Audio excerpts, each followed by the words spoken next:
Okay, so in last lecture we have seen the derivation for this formula जिसका नाम है refraction at स्फीरिकल surface. क्या आया था फॉर्मूला? ये वाला mu two upon v minus mu one upon u is equals to mu two minus mu one upon r. ये refractive index है, this is image distance, this is object distance, this is radius of curvature. एक numerical करते हैं इसके ऊपर बढ़िया सा.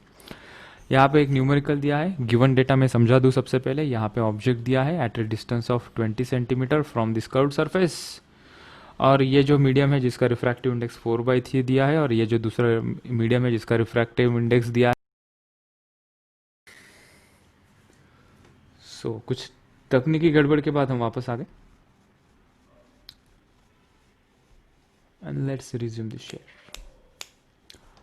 Okay, recording on है, राइट. सो तुम्हें कहा था, right. So object is placed at 20 centimetre from this curved surface.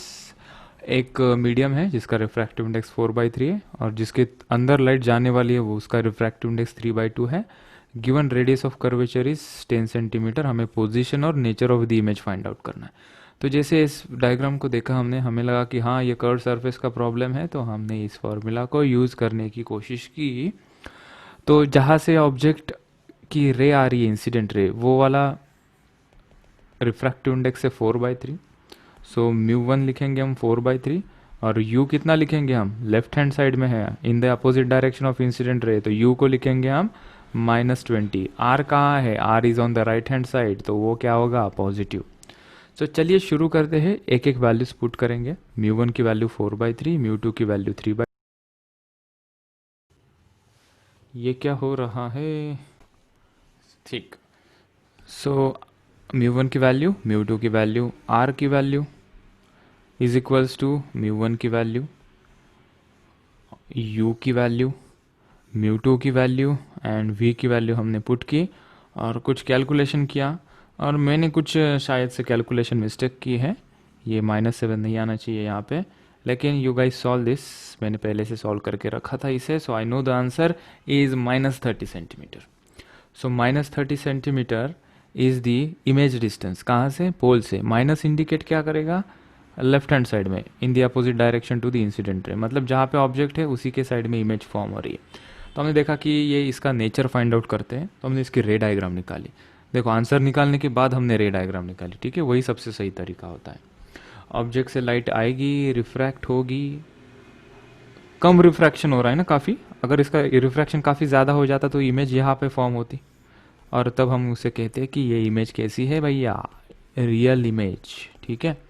लेकिन ये थोड़ी सी बेंड हो गई, तो रेज कहीं मीट नहीं हो रही है. ये जो रिफ्रैक्शन के बाद जो रे है वो चली जा रही है आगे, लेकिन इट अपीयर्स टू मीट. अगर हम यहाँ से इसे देखने की कोशिश करेंगे, हमारी आंखों से इसे देखेंगे, आँख कैसी होती है, ऐसी होती है ना, यहाँ से हम इसे देखेंगे तो हमें लगेगा कि ये जो रिफ्रैक्टेड रे है ना वो कहीं पीछे से आ रही है. So rays are actually not meeting, but it looks like it is appear to meet, और it is appear to coming from behind. इसलिए इसका नेचर कैसा होगा, virtual. The image is virtual and at a distance of 30 centimeter behind the that medium. Okay, so this is the answer to this question, right. So next question दिया है final, और पूछा है find the final position and nature of the final image.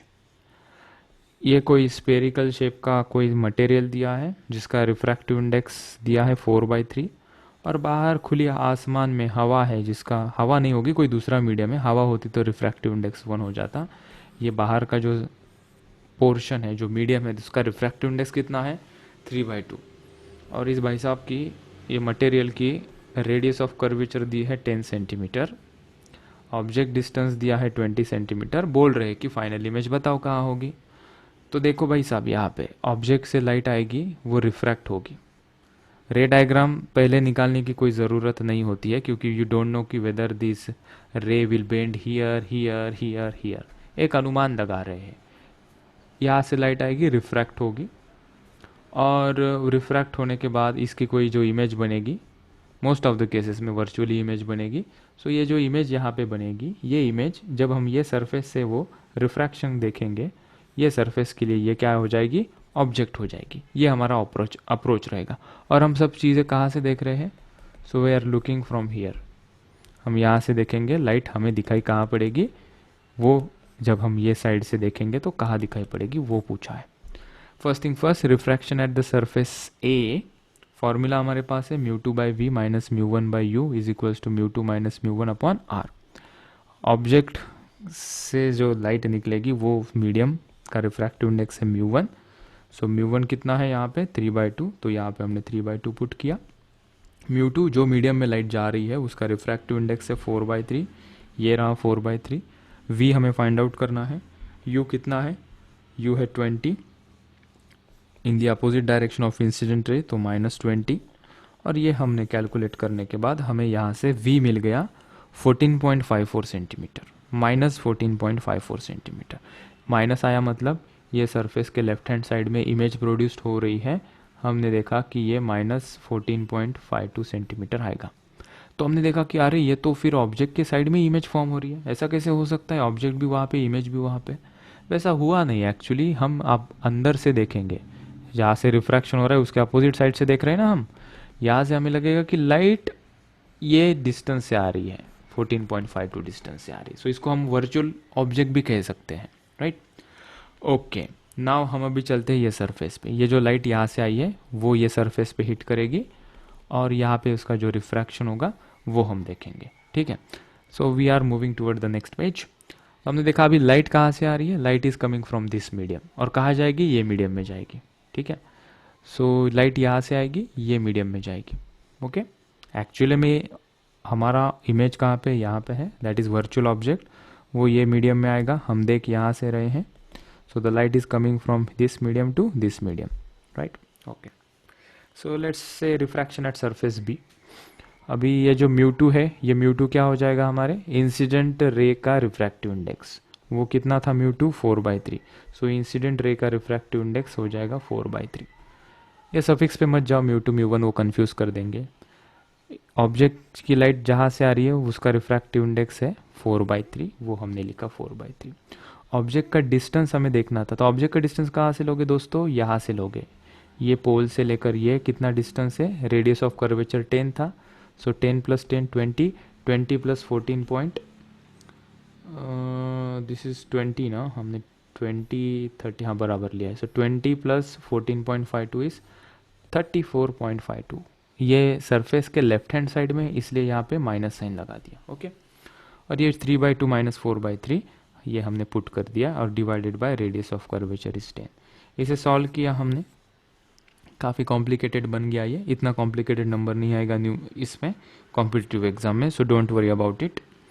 सो यहाँ से हमें v की value मिली positive 27.27। इस v की वैल्यू हमें कितनी मिली 27.27 सेंटीमीटर। मतलब ये सरफेस के राइट हैंड साइड में भैया 27.27 सेंटीमीटर पे फाइनल इमेज प्रोड्यूस्ड होगी। सो ये ऑब्जेक्ट धाड़ धूड़ करके हुए हमें इसकी इमेज यहाँ दिखाई पड़ेगी 27.27 सेंटीमीटर। तो एक्चुअली में ये यहाँ पे आ रही है, मतलब in the opposite side of this object.